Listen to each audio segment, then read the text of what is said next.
Hi there. It's August the 13th and we continue our progress through the book of Nehemiah, and we are in completing chapters 5 and then we're looking at chapter 6 and the long chapter 7. At the end of chapter 5 there's the account of Nehemiah that he didn't oppress the people himself. You know that in chapter 5 he is taken to task the nobles who are oppressing fellow Jews by charging usury and even taking people into slavery. But at the end of chapter 5, Nehemiah says that he did not take any payment himself for being the governor at the time. And although it was normal for a governor to receive income, he didn't receive any income from the people. But actually it seems that for the 12 years that this is going on, he is actually he's actually supplying people. He's actually having a big feast. He details the amount of food that he gives at his table, and it's interesting that it's not just Jews here who are coming to his table, but it says those of the nations, those of the non-Jews who are coming. So he has a wide breadth of generosity towards many people coming to his table, but it says that he himself doesn't oppress his Jewish brothers at this time when they're under such difficulty. And then in chapter 6, we're coming to the time when the walls are completed, but not before Sanballat and Tobiah continue their opposition and their oppression. Only this time they are trying something more subtle. They invite Nehemiah to come down and have a conference with them to sort out their differences. But Nehemiah realizes that this is a trap. He realizes that if he goes to meet with these people, that they will actually end up killing him. And so he refuses. 4 times he refuses them. On the 5th time, Sanballat sends an open letter. It says, so there's something public about this, something that can be seen.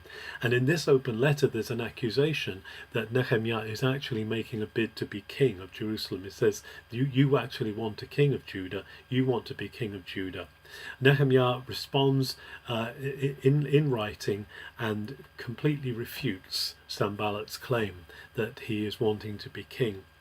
And there's one more twist to the tale. Shemaiah, who is a prophet who maybe lives in the temple courts or somewhere, invites Nehemiah to come and to take refuge in the temple, because he says that the people, he kind of prophesies that his enemies are trying to get hold of Nehemiah. Now what's interesting here is that Nehemiah is not a Levite, he's not a priest, and therefore for him to go into the temple precincts, him to go and live in the temple, would actually be against the law of God, and he is one who's seeking to maintain the law of God. So he would actually be breaking the law of God, and therefore perhaps there's a sense here in which Shemaiah's prophecy, and also it seems that there's there's a prophetess who's also misinforming Nehemiah of God's word, called Noadiah, and he's getting these false words from the Lord that are encouraging him or inveigling him into go and do something which is going to be against the law and therefore lose his credibility with the people. But Nehemiah responds and says, there's no way I am going to take refuge. I don't need to take refuge. God is with us. I will rely on God. And therefore he even discerns the falseness of these words coming from these prophets and stands against them. Not only that, but Tobiah, it turns out, actually has married into the Jewish community. His wife is Jewish, and people are actually commending Tobiah to Nehemiah and saying he's not such a bad guy after all. You should really make peace with him, and it probably reporting back Nehemiah's words back to Tobiah. But the great news is that at the end of chapter 6, the walls are completed in record time, and the job is done, and therefore the opposition is forced to see that God is with them, that God's hand is upon them, that he has provided a way through for them. And so the walls are completed, and it's a great joy to see that actually done. But at the beginning of chapter 7, it's realized that now the walls are completed, that Jerusalem is actually not well inhabited. There are not many people to come and live in Jerusalem.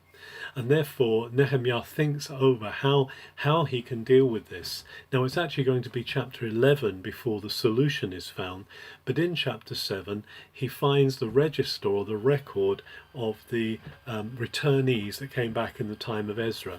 And actually the rest of chapter 7 of Nehemiah is the same list as mostly the same list as the names that are found in Ezra 2 that was made in preparation for the people coming. Now there's a lot of discussion about the numbers and about the people names in Ezra 2 versus Nehemiah 7, the fact that Ezra 2 and Nehemiah 7 don't have exactly the same numbers, and also that strangely the numbers, when you total up all the numbers of those who returned, they don't tally with the total that's given of 42,360 both in Ezra 2 and in Nehemiah 7. We don't have to get too worried about this or too het up about this. Obviously the fact that those numbers agree, the final totals agree, seem to indicate that the names that are given are not meant to add up to those full totals. One suggestion is that the names of the people who are listed in Ezra 2 and Nehemiah 7 are actually the members of the tribes of Benjamin and Judah, and that there would have been for others from the other tribes that are not part of Benjamin and Judah that returned, but because they were not concerned, that Nehemiah was concerned mainly with Benjamin and Judah, he doesn't count, though he doesn't go through the genealogies of these other people. Whatever the answer to that is, what we do know is that Nehemiah is trying to make an accurate census. He's trying to work out how the people are spread out through the country, because he's going to call on a number of them to come and inhabit Jerusalem and live in this city, which is now has now been restored.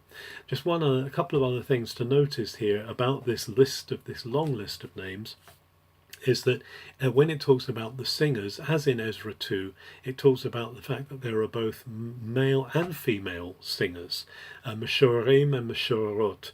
That means men singers and women singers. It's interesting to see that there were both genders involved in the worship of God, and that they were recognized as that. And that they regularly carried on the worship of God with the people of Israel. And as we notice, the other thing to notice is that the people have returned and they've settled, but they haven't all settled in Jerusalem. They're spread out through the cities of Israel, and this is where there needs to be a decision made by Nehemiah who's going to come, and we'll see that later on in chapter 11. And so as the people have completed the walls, we've seen God is supplying them not just with the ability to do the work, but he's also protecting them.